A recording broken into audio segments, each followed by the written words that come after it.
Gracias por seguir con nosotros. Y ya están las coordenadas para ir a buscar a esos liberados. El primer contingente de los 10 retenidos en poder de las FARC, los últimos canjeables que van a obtener la libertad entre el día de hoy y el día 4 de abril. Bueno, pero vamos a repasar porque hace minutos nada más hablaron diferentes representantes de ese gran colectivo internacional que está apoyando las liberaciones, pero también un camino para la paz. Por ejemplo, Xiomara Castro, que hace parte de esas mujeres del mundo por la paz, decía esto más temprano.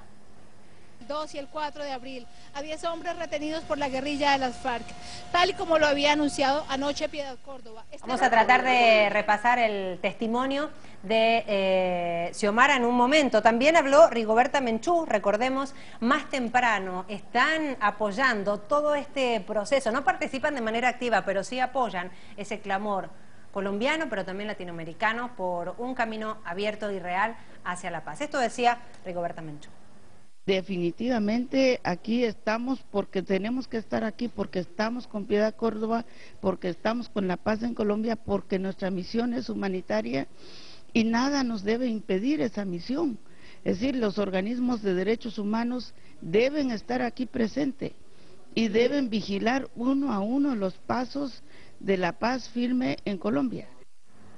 Bueno, ese testimonio hace parte de tantas voces que se están sumando. Un día cargado de esperanza, de emotividad en las próximas horas. Y Daniel García Peña es analista de conflicto y paz, ex alto comisionado para la paz. Desde Colombia está con nosotros. Daniel, un placer que nos acompañe. Bienvenido a nuestra agenda. Hay muchos sentimientos el día de hoy, día de efervescencias también. ¿Cómo lo vive usted? Bienvenido. Buenos días, Lourdes. No, sin duda es un día muy importante. Esperemos que todo salga como está previsto. Y lo es por al menos 3 razones. En primer lugar, porque la liberación de las personas retenidas había sido una exigencia, un pedido que habían hecho muchos sectores, colombianas y colombianas por la paz, con la senadora Piedad Córdoba a la cabeza. Es también una de las condiciones que ha establecido el gobierno del presidente Santos para unos eventuales diálogos de paz. Y finalmente, pues es un hecho humanitario que demuestra que aún en medio del conflicto, con la participación de la Cruz Roja, del gobierno de Brasil, de observadores de diferentes partes del mundo, pues se puede cumplir la palabra y se puede lograr efectivamente la liberación, que tiene un elemento adicional de importancia, y es que es el primer acto ya de cumplimiento de lo que ha sido un anuncio histórico por parte de las FARC, de renunciar al secuestro como herramienta de tipo político, de tal manera que es un momento muy significativo. Incluso eran 6, ¿se acuerda? Primero y luego se amplió a 10 las personas que van a ser liberadas en el proceso que comienza el día de hoy. Y por cierto, es el último contingente de esos canjeables. Pero también el día de ayer Piedad Córdoba confirmaba, esa luchadora por los derechos humanos, que van a hacer público un documento después de que se den estas liberaciones y que ya se puedan dar esos abrazos entre las familias para conocer, para que todo el pueblo conozca qué están pidiendo más allá de estas liberaciones, porque el conflicto armado no cesa, sigue vigente, y que son las causas estructurales. Repasemos cuáles son las causas que hacen que todavía Colombia, después de medio siglo, siga teniendo un conflicto armado. No, sin duda alguna las liberaciones son importantes, pero es solo un paso hacia el cumplimiento del derecho humanitario, que esperemos pueda abrir la posibilidad a un diálogo que hable y pueda resolver las causas del conflicto, que tienen que ver con en primer lugar, una lucha histórica por la tierra, por un despojo que ha llevado a que durante décadas campesinos hayan sido expulsados de sus tierras. Tiene que ver también con el asunto de la libertad política, de la posibilidad de que las FARC, que es un grupo indudablemente de carácter político, pueda también tener un escenario para desarrollarse sin las armas. Y también tiene que ver con afrontar realidades de la guerra, que tienen que ver con la verdad, la justicia, la reparación, con derecho a las víctimas. En fin, son múltiples las causas y múltiples los factores que deberían resolverse para poder algún día superar el conflicto armado interno por la vía del diálogo. Bueno, vamos a repasar ahora sí. Daniel, le pido que nos acompañe a escuchar qué decía Xiomara Castro, recordemos, la esposa del presidente de Honduras, derrocado en el año 2009 por un golpe de Estado. Bueno, Xiomara Castro también forma parte de esas voces, por cierto, de esas mujeres que tienen esa camiseta de la paz a nivel regional y que no bajan los brazos, no cesan en esa búsqueda para que luego de estas liberaciones se dé un nuevo paso para encontrar esa paz. Para nosotros es un momento muy importante. Somos personas que creemos que la paz debe ser el eje principal de todos y la defensa a la vida. Tenemos expectativas con lo que va a suceder hoy y lo que viene próximo a suceder, porque yo creo que esto debe de ser el inicio para que se den los primeros pasos para acuerdos y que se logre la paz en Colombia. Para que se logre esa paz en Colombia, porque también es un conflicto armado vigente en nuestra América Latina. Hablando de mujeres, vamos a repasar algunos datos para entender lo que significa el conflicto y esa relación tan íntima con las mujeres.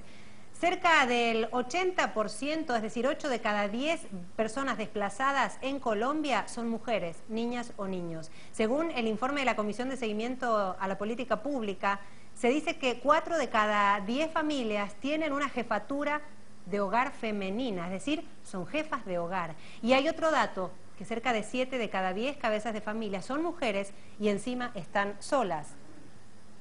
Ese conflicto armado también tiene rostro de mujer y son esas mujeres, Daniel, quienes están siendo las protagonistas, por lo menos en esa lucha y en ese reclamo a nivel internacional. ¿Se puede esperar que este 2012 tenga algún resultado o por lo menos un avance concreto en ese camino tan ansiado para la paz en Colombia? A ver, sin duda lo que hoy está sucediendo es significativo, pero tampoco podemos desconocer que después de tantas décadas de conflicto se pueda resolver de un día para otro. Yo creo que hay que tener un moderado optimismo, sin duda son pasos importantes, pero no olvidemos que el país viene primero de una larga guerra, de una confrontación que ha generado una polarización y una intolerancia muy fuerte que existe en el país. Y segundo, no olvidemos tampoco que venimos de varios intentos fallidos en el pasado, de negociaciones, de esperanzas, de paz, que ha llevado también a un profundo escepticismo y desconfianza en la opinión pública. Por eso es importante que, por ejemplo, el pronunciamiento de las FARC de renunciar al secuestro, pues se vea en los próximos meses como un hecho real, creíble, que puede empezar a cambiar la percepción de la ciudadanía, porque yo diría que lo fácil es convencer al gobierno y a las FARC que desciendan a negociar. Lo difícil es convencer a la opinión pública que el diálogo es la forma idónea de ponerle fin a ese conflicto.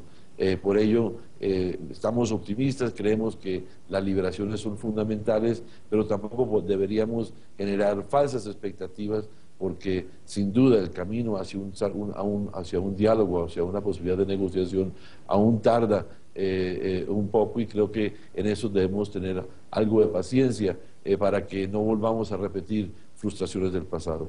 Daniel García Peña, recordemos, ex alto comisionado para la paz, durante mucho tiempo también se visualizó en las calles de Colombia, en diferentes ciudades, esa marcha y el reclamo por la libertad, por el fin del secuestro, de la retención, algo que ya fue anunciado por la guerrilla de las FARC. Y una vez que se dé este proceso de las 10 liberaciones, si todo sale tal como está planificado, ¿se verá también en las calles un reclamo masivo por una instancia de diálogo? ¿O con las liberaciones puede ser que ese entusiasmo por el camino a la paz merme un poco? ¿Usted cómo vive la situación allí desde el interior del país?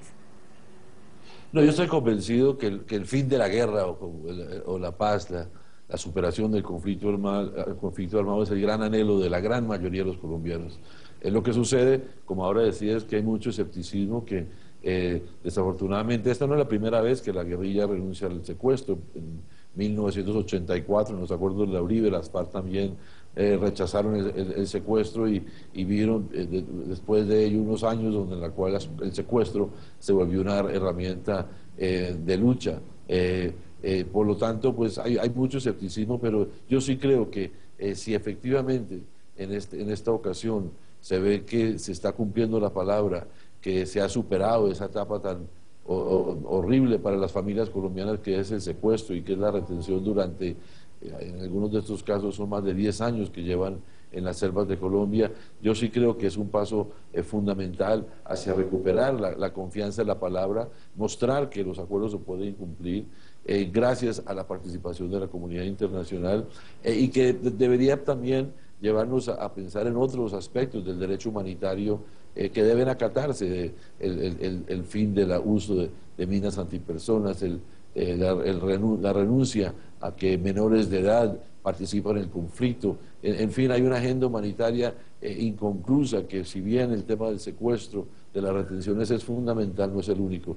De tal manera que sí pensamos que, repito lo que decía antes, que es un paso importante, pero que aún falta un trecho para que el país vuelva a asumir el diálogo como un mecanismo que pueda eventualmente ponerle fin a la guerra. Daniel García Peña, un placer que nos haya acompañado. Vamos a estar atentos y acompañamos también esas emociones que se viven el día de hoy. Le mando un abrazo desde Caracas y gracias por su tiempo.